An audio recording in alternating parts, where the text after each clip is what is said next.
안녕하십니까. 2019년 10월 30일 최병목 이펙트 시작하겠습니다. 자, 더불어민주당 이해찬 대표가 오늘 조국 전 법무장관 문제와 관련하여 기자간담회를 했습니다. 이 기자간담회에서 조국 전 장관 문제와 관련해서 이해찬 대표는 포괄적으로 사과라고 하나? 하여튼 그런 얘기를 했습니다. 무슨 얘기다 보니까 여당 대표로서 이번 사태에 대해서 무거운 책임감을 느낀다.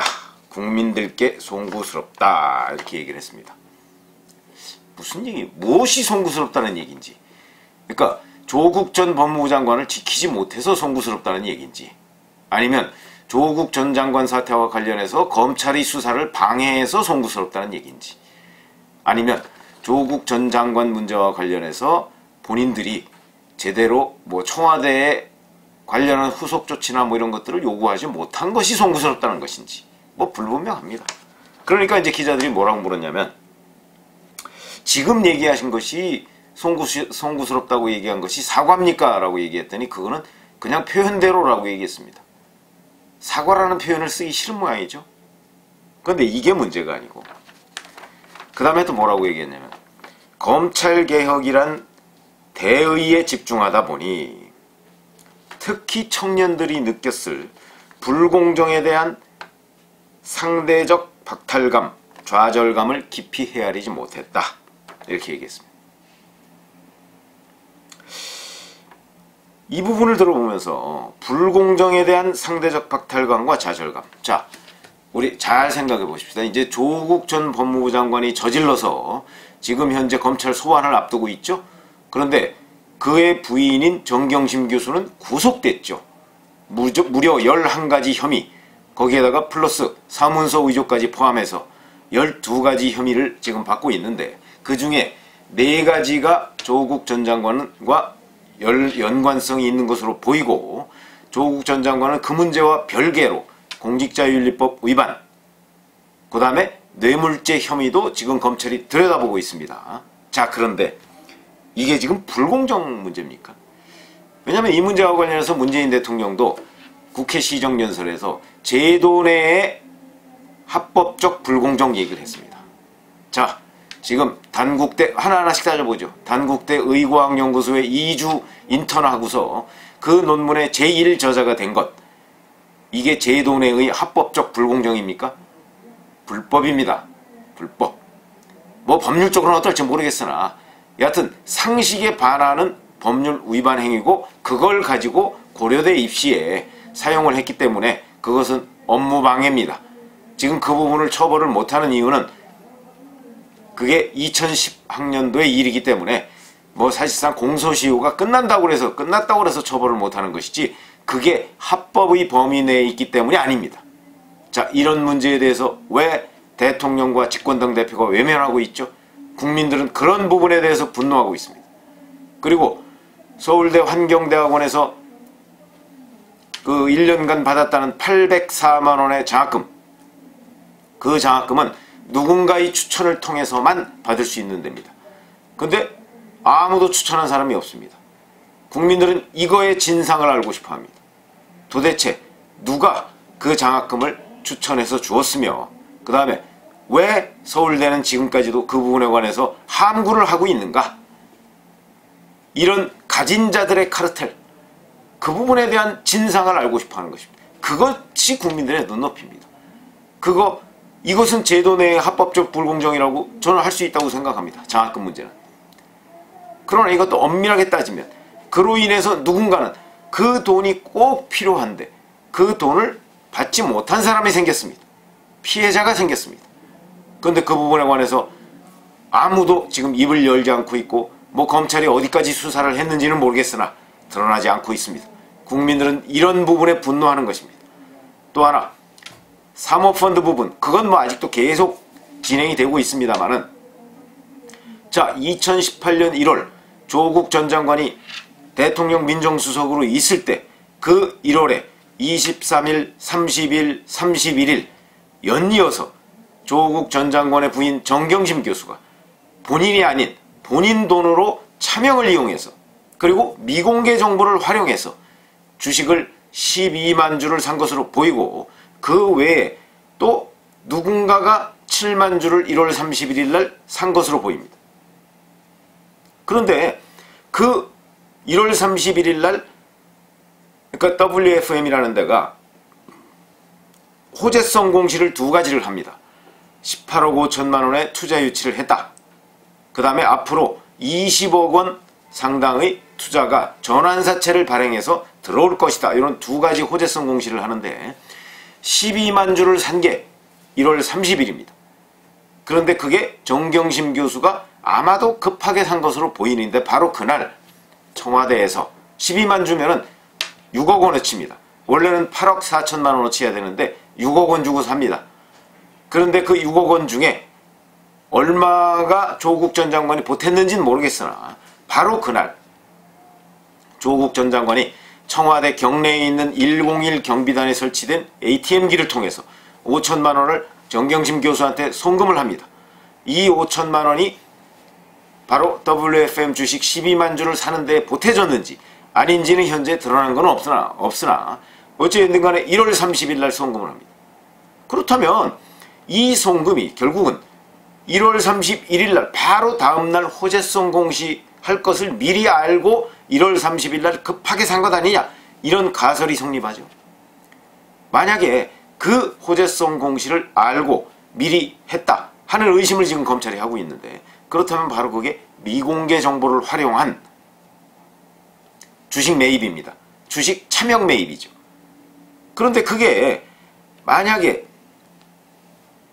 그 12월 달에 그 전해죠. 12월 달에 여러 가지 그 뭐 WF나 FM이나 이런 데에 그 혜택을 준 부분이 있습니다. 그것도 좀 복잡합니다만. 근데 그것과 만약에 연관돼 있어서 이렇게 싸게 시가보다 2억 4천만 원이 싸게 정경심 교수가 차명을 매입하도록 했다면, 그리고 그 사실을 조국 전 법무부 장관이 알았다면 그거는 뇌물죄가 됩니다. 자, 지금 현재 여기까지 와 있는데 오늘 이해찬 대표가 지금 사과한다는 것이 불공정 얘기밖에 안 합니다. 불공정. 이게 과연 불공정이냐? 국민들은 불공정 범위를 한참 떠나 있습니다. 그런데도 지금 불공정 얘기를 아직도 하고 있다 하는 것은 이 사태의 본질이 어디 있는지를 파악하지 못하고 있는 것이다 라는 부분이고, 또 하나 오늘 이해찬 대표가 얘기한 중에 이번 조국 사태를 보면서 무소불위의 오만한 권력이 검찰이라는 것을 확인했다라고 주장을 했습니다. 자, 검찰의 힘이 과연 무소불위냐? 저는 턱도 없는 얘기다 이렇게 생각을 합니다. 무슨 얘기냐면 검찰의 권력, 우리나라에서 지금 무소불위의 권력을 휘두르는 그런 사람은 대통령입니다. 대통령이죠. 대통령이 검찰 인사도 관여하고 심지어는 검찰이 자기 식구인 조국 전 법무부 장관을 수사하니까 2차례 경고까지 합니다. 그 경고라는 것은 결국 수사를 하지 말라는 얘기였습니다. 그런데 지금 윤석열 검찰이 그 부분에 관해서 끈기 있게 밀고 가니까 뭐 결국 조국 전 장관이 사퇴는 했습니다만 여전히 지금 검찰에 대해서 따가운 시선을 보내고 있습니다. 아마 검찰 그 부분에 관해서 매우 신경이 많이 쓰였던지 벌써 7번째 자체 개혁안을 내놨습니다. 7번째입니다. 무려. 눈치를 적어도 7번을 봤다는 얘기입니다. 심지어는 유시민 노무현 재단 이사장 문제와 관련해서도 하나하나 다 반박도 하고 해명도 하고 있습니다. 그런데 잘 아시다시피 자, 본인이 윤중천 씨 접대를 받았다고 허위 보도한 한겨레신문에 대해서는 고소를 했는데 유시민 노무현 재단 이사장에 대해서는 고소를 안 하고 있습니다. 윤석열 검찰총장이. 사실은 유시민 이사장이 훨씬 더 많은 모욕과 명예훼손을 했음에도 불구하고 안 하고 있습니다. 왜 그렇죠? 저는 이것도 바로 권력자의 눈치를 보고 있기 때문이다. 한겨레신문보다 유시민 노무현 재단 이사장이 검찰은 더 버거운 상대로 보고 있는 것 아닌가. 저는 이렇게 생각합니다.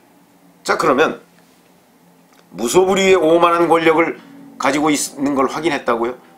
지금 예를 들어서 우리 시청자분들 계시지만 시청자분들 검찰 무서워합니까? 죄를 안 지었는데 왜 무서워합니까?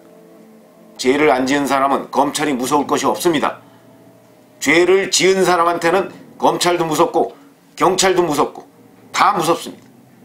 그러나 죄를 짓지 않은 사람한테는 검찰이 나하고 무슨 상관입니까?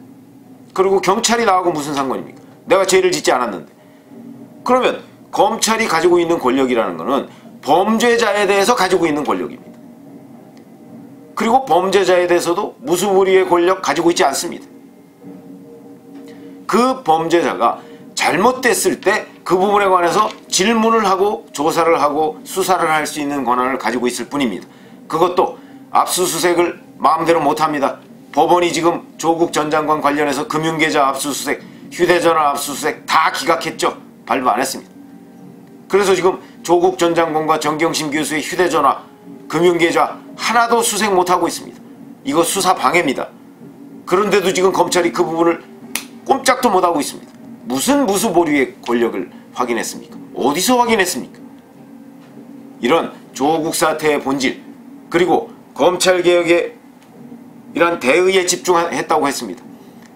이해찬 대표는 아직도 검찰개혁과 조국 수호가 같다 하는 서초동의 목소리에 잠재되어 있습니다. 조국 수호와 검찰개혁은 다릅니다. 아마도 조국 전 법무부 장관이 사퇴를 일찌감치 하고 또는 법무부 장관이 되지 않고 다른 깨끗한 사람이 법무부 장관이 돼서 9월 9일 날 만약에 임명이 돼서 그 사람이 검찰개혁을 추진했다면 지금 검찰개혁 훨씬 더 탄력을 받았을 것입니다. 조국 때문에 검찰개혁이 안 되고 있었던 것이죠, 제대로. 그런데 여전히 집권당의 이해찬 대표라는 사람은 검찰개혁과 조국 수호라는 걸 아직도 구분을 못하고 있습니다. 아직도 서초동 시위의 목소리에 매몰되어 있습니다. 자, 조국 사태의 본질이 무엇입니까? 불법을 저지른 조국 전 장관 부부, 물론 조국 전 장관은 아직도 그것이 확정된 사실은 아닙니다만 그 혐의에 대해서 집권당이 그 수사를 막으려고 했고 또는 집권당 주변에 있는 사람들, 집권당 지지자들이 그 수사를 방해했고 그래서 우리 국민의 다수가 조국 전 장관 문제에 대해서 윤석열 검찰을 응원하고 있었던 것입니다. 그 부분에 대해서 사과를 해야 되는 것이지 지금 막연하게 송구스럽다, 청년들이 느꼈을 불공정 이런 얘기를 할 때가 아닙니다. 이런 얘기를 한 것으로 봐서는 이해찬 대표의 오늘 기자간담회는 역시 조국 사태의 본질이 무엇인지를 집권당 대표는 아직도 깨닫지 않고 있고 결국은 조국 수호와 검찰개혁이 같은 것이다 라는 착시 속에 빠져 있다. 이런 생각을 하게 됩니다. 만약에 이해찬 대표가 이 문제의 본질을 꿰뚫고 있었다면 오늘 같은 기자간담회는 있을 수가 없을 것입니다. 저는 지금 이제 관련한 보도들이 여러 군데에서 나왔습니다만 왜 기자가 아직도 조국 전 장관을 지키는 것이 검찰개혁을 완수하는 길이라고 생각하십니까? 라는 질문을 안 했는지 그런 부분이 궁금합니다. 기자는 보통 사람들이 가지고 있는 국민 눈높이에 맞는 질문을 해줘야 합니다. 기자는 그 회사의 이익을 대표하는 것이 아닙니다. 그 회사와 더불어서 국민들이 궁금해하는 사항을 대신해서 우리의 취재 대상한테 질문을 해주는 것입니다. 근데 왜 우리 현장 기자들은 이렇게 많은 시청자들이 지금 궁금해하는 일, 이해찬 대표는 아직까지도 조국 수호가 곧 검찰개혁이라는 그 미몽에서 헤어나지 못하고 있는지에 대해서 왜 이런지, 도대체 조국이라는 사람이 뭐가 그렇게 아까워서 그런 것인지 이런 부분에 관해서 왜 질문을 못하는지 참 안타깝습니다. 집권당 대표 이런 식으로 잘못된 인식을 가지고 과연 집권당을 앞으로 어떻게 이끌어갈지, 제가 걱정할 사항은 아닙니다만 어쨌든 이끌어갈지. 왜냐하면 집권당은 우리 지금 정부나 정치에 대해서 가장 큰 책임이 있는 정당입니다. 그 정당의 인식이 잘못된 것, 이것은 결국 국민한테 손해를 끼칠 가능성이 있기 때문에 저희가 걱정을 하는 것입니다. 그런 점에서 본다면 이해찬 대표야말로 지금까지 집권당이 보여온 행태에 대해서 정말 무엇이 송구한지, 무엇이 잘못되어 있는지 이런 부분에 와서 성찰을 한 번 더 해야 되지 않을까, 이런 생각이 듭니다. 감사합니다.